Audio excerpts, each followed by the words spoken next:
I started the project with some brass flat bar which I cut in half. These will form the saw backs. I then set up the pillar drill with a slitting saw to cut the grooves for the saw plate. This isn't an ideal setup for this procedure, as there is a small amount of lateral deflection when pushing against a drill chuck, which can cause an uneven groove. I used fingerboards to hold the brass in place to ensure the cut was as even as possible. I then machined a coving detail around the edge of the brass using an overhead router and coving cutter. Here I'm starting work on the handles for the saws. One is made from cherry and Pippy Maple and the other is Wenge and Ash. The contrasting woods are joined together with dowels and glue. Next I added a bevel around the handles and started to cut the groove for the brass back to slot into, again using the overhead router. With the bulk of the wood removed, I finished the groove and rounded hole by hand. Here you can see the round hole which I drilled. I will later add a piece of brass round bar to finish the back detail on the handle. Next I drilled and tapped a bolt in the underside of the back. This will later be used to fix the back to the handle. I also had to carefully match the back detail to the handle.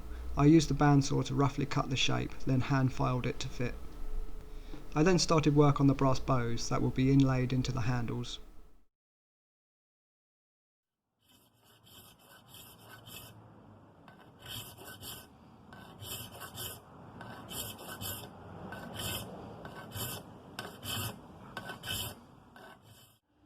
These are the bows for my dovetail saws, and these get inlet into the handles, and you can see I've started to work on these ones. They are 12mm long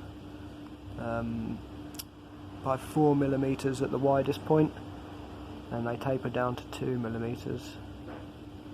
You can see the purple ones I've worked on yesterday, and I'm doing the black ones today.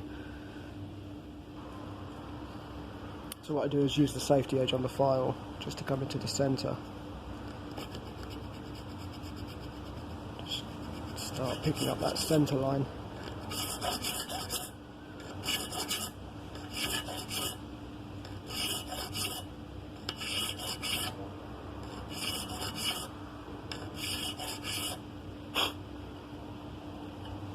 And just very carefully file down to the scribe line.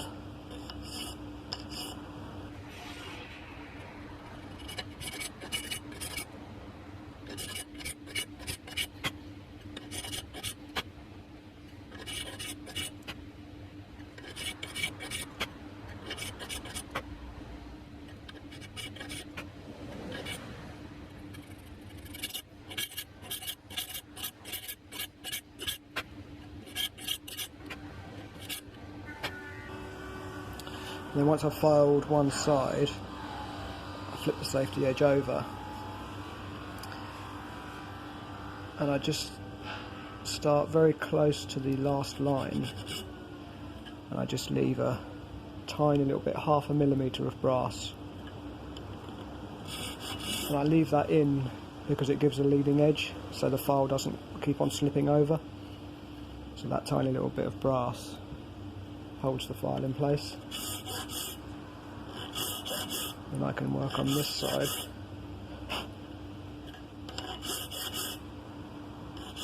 Again, just filing down to the scribe line.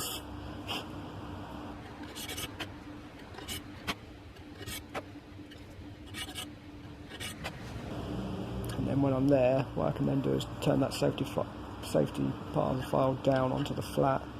That way I'm not cutting into the part I've just filed. And then I can just very carefully remove that centrepiece that's left. Just coming in from each side. Taking light cuts, and there it is, just removes that tiny little bit.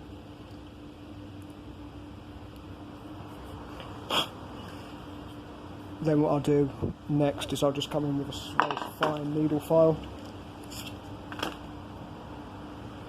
Like this, same idea, it's got that safety edge on it, and I'll just come in and I'll just refine that ever so slightly more with a needle file. But that's how I'm cutting those out.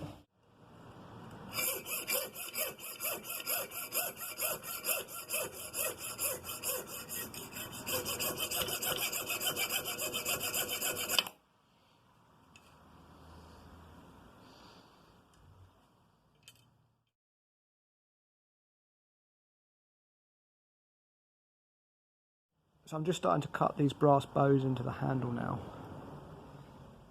So what I've already done one. So what I do is just put a dab of super glue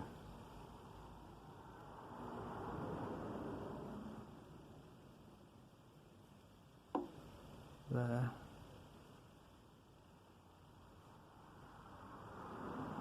I've already marked out where I want the bow to be. Just carefully line it up.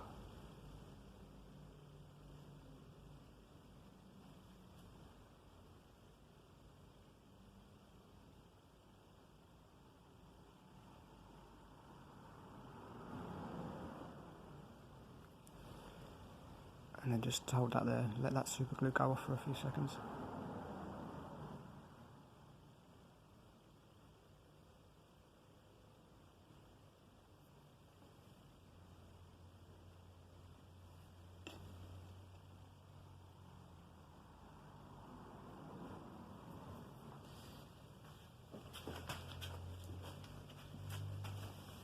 I'll just get a cloth and wipe away the excess, and what I'll do next is just very carefully knife round this.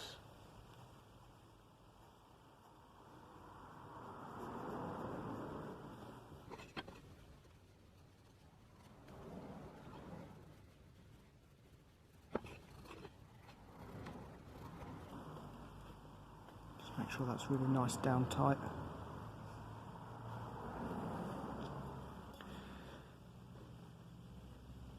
I can just very carefully start knifing around it.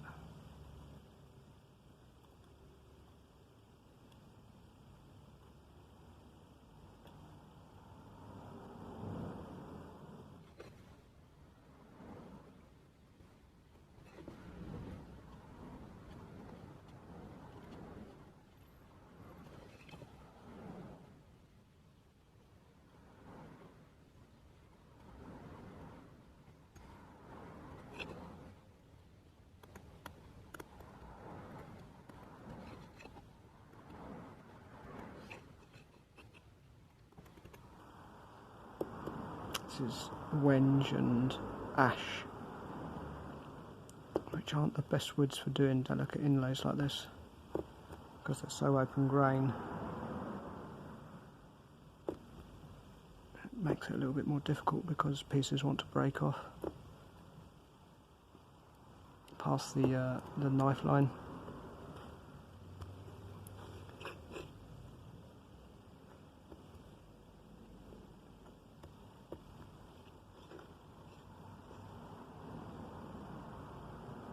You have to be extremely careful just when you're knifing, doing light cuts.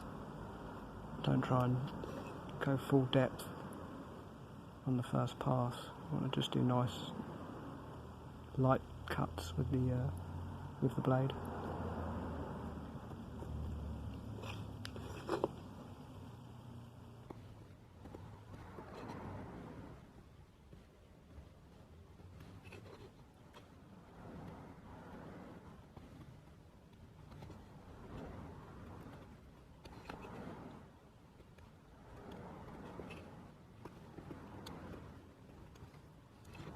Okay, what I do now is just carefully prise that off and I can start chiselling.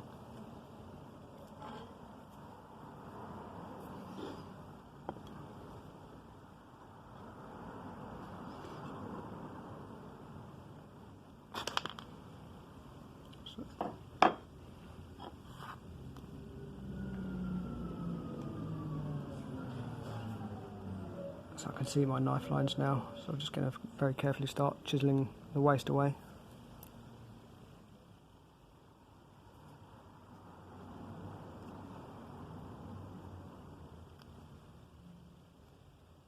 Just put the lid back on my super glue.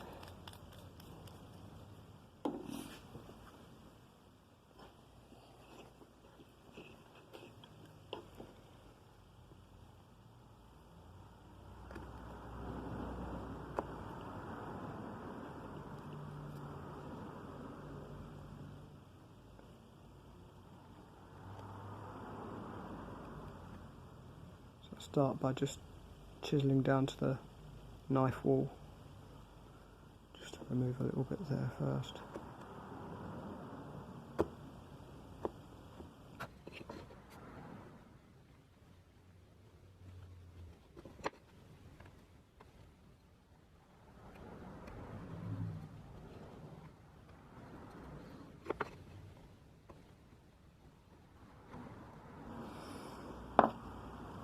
I'm down so far I can come back in with a knife.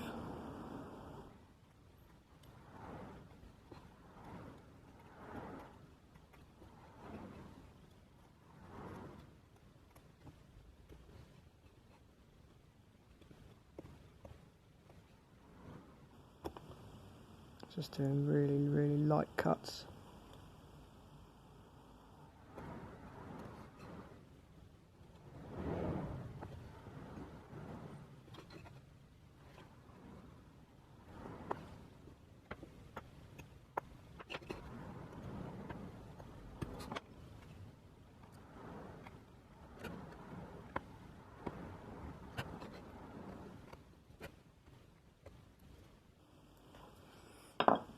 And the temptation when you get a bit like this is just to flick it out. But what can happen is it can break out past your knife line. So I just want to try and just come back in with a knife.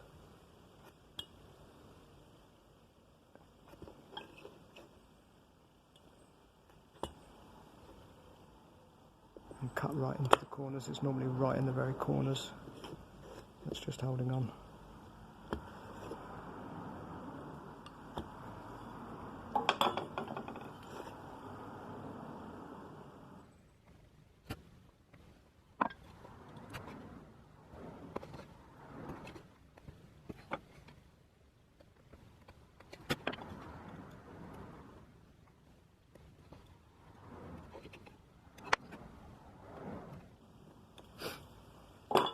And then once I've gone down probably about 1/2 millimetre,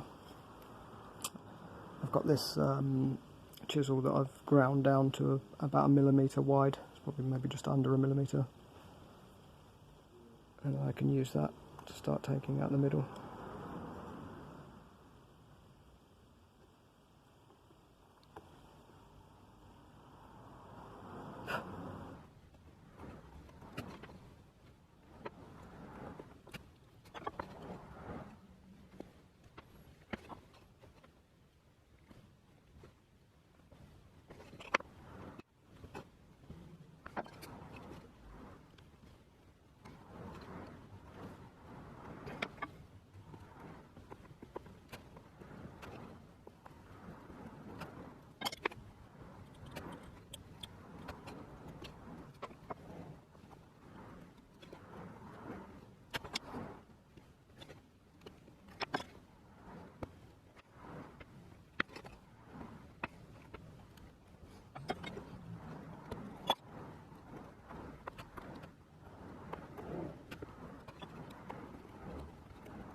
So I'll probably be about 3 or 4 millimetres deep now.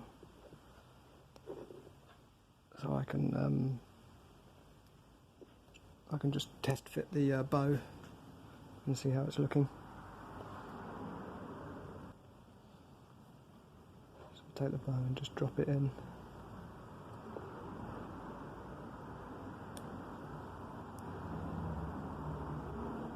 And that looks as if it's going to fit nicely.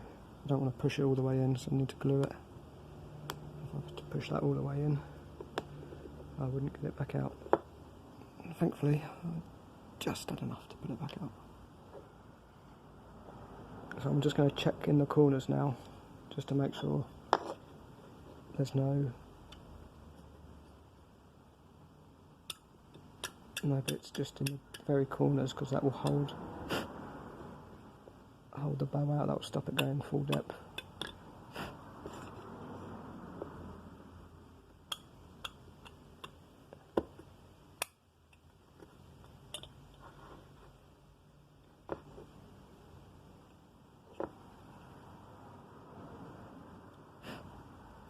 I think that looks pretty good. So what I've got here is a bit of CA glue.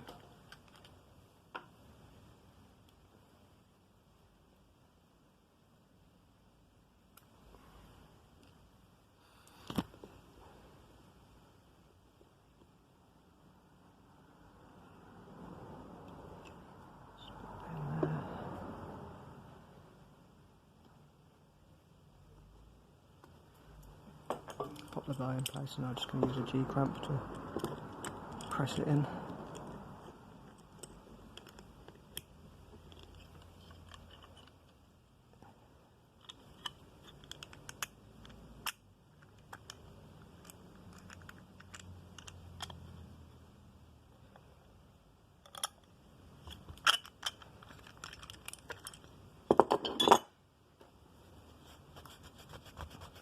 Wipe away some of that excess.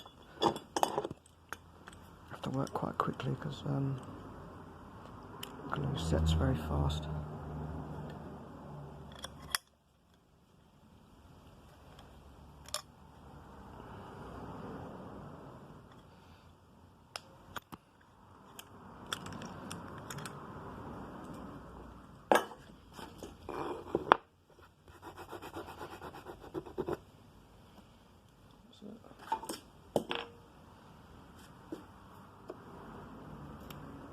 Put the nozzle back on the glue.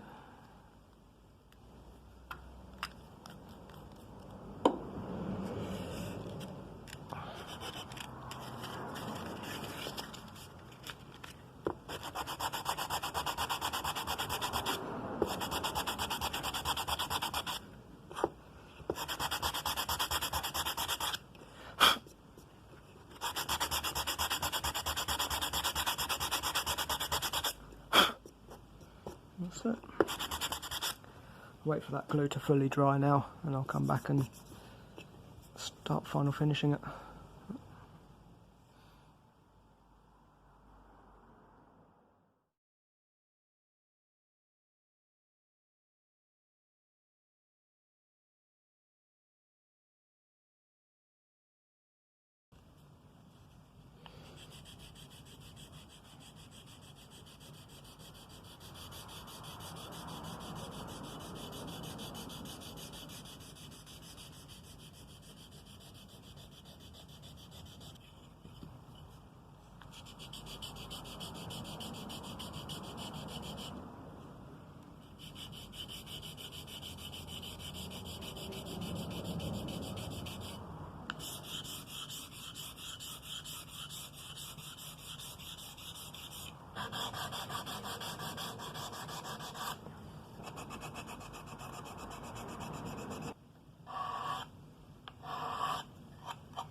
I'm using a bit of Harpic to remove the bluing on this steel. So they put the blue on to protect it from rust. I've done one side already.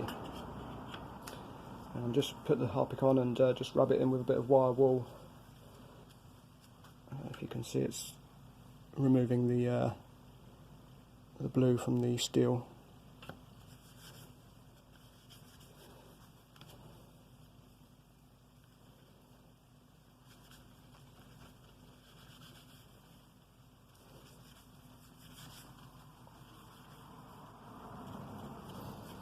And then once I've got most of this off, I'll just come back and very lightly sand it, and then just treat it with a bit of oil, just to help with the rust prevention.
Here I'm adding a Cupid's bow detail to the back of the saw plate. The majority of the work is now done. I can fit the brass backs to the handles. I use strong epoxy and the bolt I mentioned earlier to secure the handles to the backs. I also epoxied the brass round bar to the hole in the top of the handle. The deflection caused by the pillar drill meant the groove for the saw backs was slightly loose. I overcame this by using a strip of veneer backing fibre which was exactly the same thickness as the saw plate. I inserted this into the groove and used an engineering vise to squeeze the groove tight at the toe and heel of the back. In doing this I hoped the groove would act like a folded back and add a little tension to the blade as it was inserted. I also used a little epoxy to hold the saw plate in place. Once the epoxy was dry, all that was left to do was a lot of sanding and polishing. Moving on to the sheaths for the saws. I machined some hard maple to 5mm thick strips and then glued a narrow piece around 3 edges, held in place with clamps. I added some neodymium magnets to the inside of the sheath to hold it in place when the saw is inserted. I then glued the top in place, again held with lots of clamps. Next I prepared veneers for the sheath. One will be bird's eye maple and the other figured sycamore. I glued the veneers in place with PVA and used a foam backing to ensure even pressure along the surface of the wood. This helps to get a good even bond between the wood and veneer. Here I've added a vinyl stencil of my mark to a piece of brass round bar and I've suspended it in a ferric chloride solution to etch the mark into the brass. After about an hour I removed the brass from the solution and cleaned off any residue. I then painted the etch black and sanded the surface to leave the etch blackened. Lastly I cut the mark from the brass bar and then drilled a hole in the sheath and epoxied it in place. After that there was a lot more sanding. I then finished the handles and the sheaths with linseed oil and buffed to a nice shine with paste wax.